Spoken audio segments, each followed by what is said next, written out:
자, 안녕하세요. 오늘은 12단계 프로그램의 마지막이자 어쩌면 가장 혁신적인 단계에 대해 깊이 파고들어 보려고 합니다. 이게 끝이 아니에요. 오히려 완전히 새로운 삶의 시작이라고 할 수 있죠. 이게 바로 12단계의 전문인데요. 그냥 끝났다는 말이 아니에요. 이건 마치 새로운 시작을 알리는 선언문 같죠? 잘 뜯어보면 세 가지 핵심 미션이 담겨 있어요. 영적 각성, 메시지 전달, 그리고 이 원칙들을 삶의 모든 면에서 실천하는 것. 바로 이 세 가지입니다.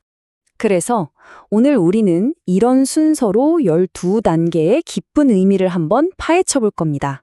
마지막 단계가 우리에게 뭘 약속하는지부터 시작해서 이게 어떻게 완전히 새로운 삶으로 이어지는지까지 차근차근 따라가 보시죠. 자, 그럼 첫 번째, 마지막 단계의 약속부터 시작해 볼까요? 이 12단계라는 게요, 그냥 마지막으로 해야 할 숙제 같은 게 아니에요. 이건 그 앞에 있던 11단계를 힘들게 거쳐온 여정의 최종 목적지이자 그 모든 노력의 결과물이라고 할 수 있습니다. 생각해보세요. 12단계까지 오려면 이 모든 과정이 정말 필수적이었습니다. 내가 무력하다는 걸 인정하는 것부터 시작해서 더 높은 힘을 믿고 내 잘못을 돌아보고 마침내 변화할 준비를 하는 것까지. 이 모든 게 단단한 기반이 되어준 거죠. 자, 그럼 12단계의 첫 번째 핵심 키워드, 바로 영적 각성으로 넘어가 보겠습니다. 도대체 이 영적 각성이라는 게 뭘까요? 뭔가 신비로운 느낌이 들죠. 원문에서는 이걸 새로운 의식과 존재의 상태라고 표현하는데요. 이게 무슨 뜻이냐면 어느 날 갑자기 번쩍 하고 깨닫는 그런 극적인 순간이라기보다는요. 내 삶을 바라보는 관점 자체가 완전히 근본적으로 뒤바뀌는 그런 깊은 내면의 변화를 말하는 겁니다. 그래서 많은 사람들한테는 이게 되게 조용한 혁명처럼 다가온다고 해요. 갑작스러운 깨달음이 아니라 시간이 지나면서 아주 서서히 꾸준히 일어나는 변화의 과정인 거죠. 나 하던 자기 중심적인 생각에서 벗어나서 세상을 완전히 새로운 눈으로 보게 되는 그런 조용한 내면의 혁명이라고 할 수 있겠습니다. 좋아요. 그럼 이런 내면의 변화, 이 새로운 깨달음을 얻었다면 이걸 어떻게 행동으로 옮길 수 있을까요? 바로 두 번째 파트, 메시지 전달하기입니다. 12단계의 진짜 핵심은 바로 행동에 있습니다. 그냥 머리로만 하는 게 아니고요.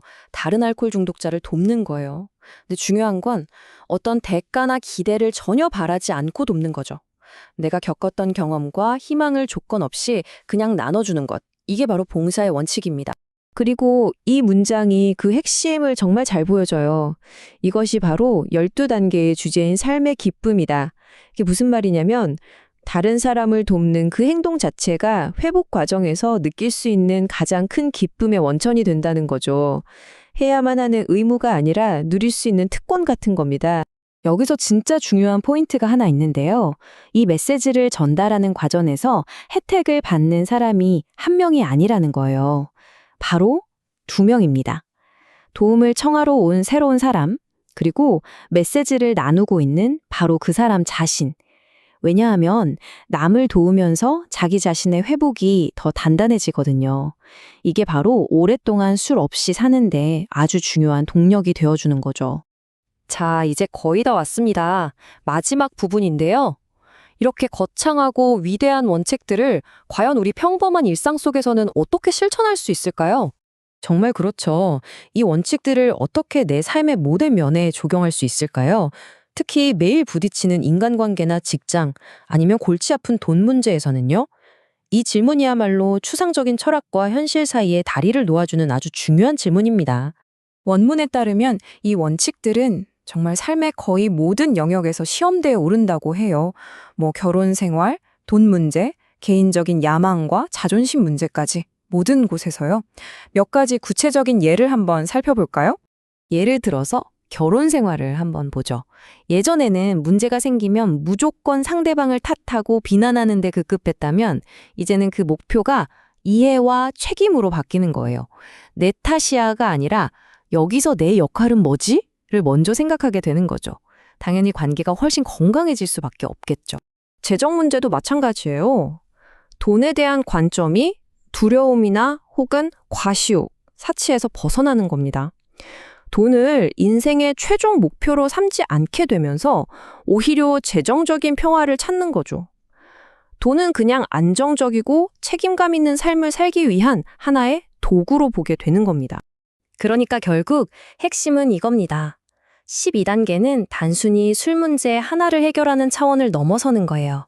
삶 전체를 위한 완전히 새로운 설계도, 새로운 방식을 받아들이는 과정인 거죠. 그래서 이 원칙들을 실천하면서 일어나는 내면의 변화를 보면요. 마치 비포 앤 애프터 같아요. 두려움에 쩔쩔매고 이기적이고 맨날 남 탓하던 그런 낡은 사고방식에서 벗어나는 거죠. 그리고 용기를 내고 다른 사람을 위해 봉사하고 내 삶에 책임을 지고 또 받아들일 건 받아들이는 그런 새로운 삶으로 나아가는 겁니다. 맞습니다. 그래서 12단계는 끝이 아니에요. 졸업식이 아니란 말이죠. 오히려 매일매일 계속되는 실천의 시작이자 성장과 봉사를 향한 평생의 약속인 겁니다.